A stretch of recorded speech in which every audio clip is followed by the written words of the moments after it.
What's up, First Baptist?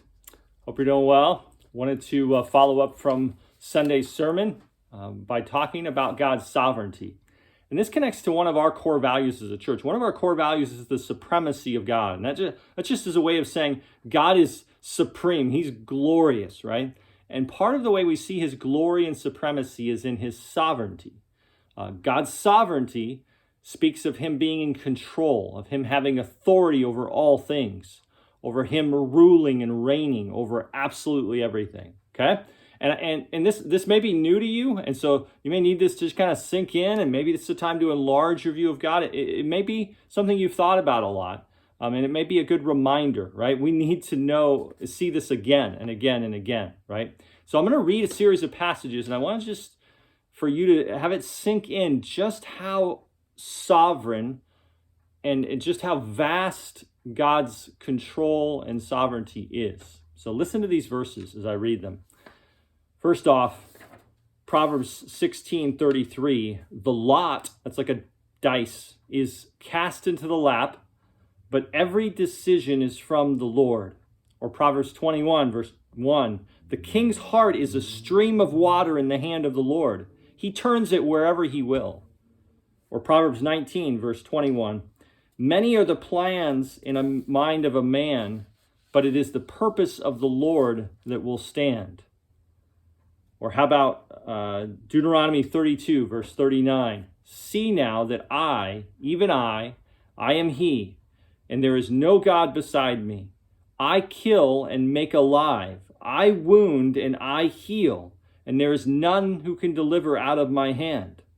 Did you get that? God's sovereign over death, life, wounds, and healing, all of it.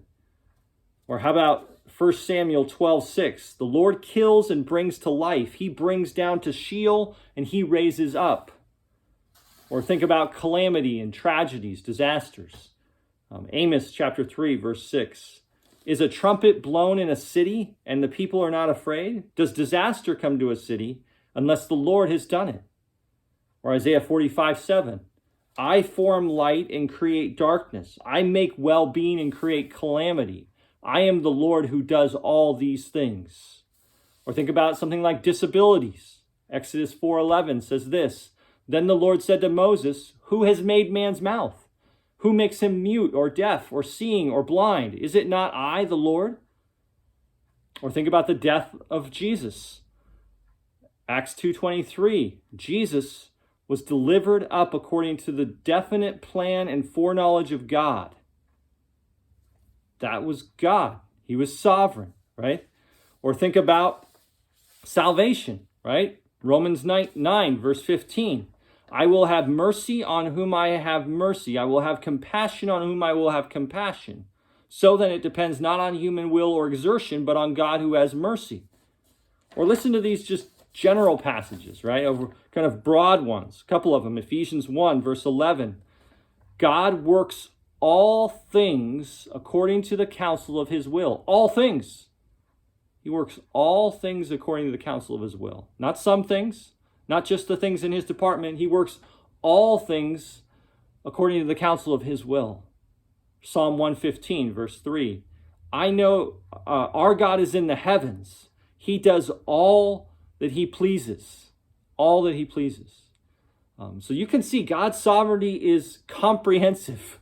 It is vast in scope. So I want to recognize here there's a couple things, questions that may come up, and in a sense things that we need to acknowledge as we think about God's sovereignty. Two things, just qualifications or truths that we need to hold alongside of God's sovereignty. And this is just saying, I'm going to believe the Bible. And so I'm going to believe the Bible that God is absolutely sovereign, and yet I'm also going to believe the Bible that God is never guilty of or responsible for sin or evil, right? You get that? So we need to hold those both, right? Because when God's sovereign over even evil, sinful actions, he's never sovereign in a way that makes him responsible for or guilty of evil or sin, right? And we don't always understand exactly how that works, okay? But that's the reality. Those are the truths that the scriptures hold together. And then the second thing, so first, he's never responsible for evil in this. Secondly, we need to hold God is sovereign and man is fully responsible and accountable for his own actions and choices, okay? That's clearly biblical as well. And we can hold those things together. And there's more we could say on that and how that works. There's mystery there, but you can get into understanding a little more of that. But there's mystery. So we want to hold those things together. God's sovereign, yet God is never guilty of sin or responsible for evil. God is sovereign, and yet man is still accountable and responsible for his own actions. But really, God's sovereignty should push us beyond the questions. The questions are fine, they're good, they're healthy, they're normal. But they should push us beyond that. There's other responses that we should have here. And let me give you 3 of them that come to my mind. Number 1, God's sovereignty should push us to a place of submission. To submission. See, we try to be sovereign.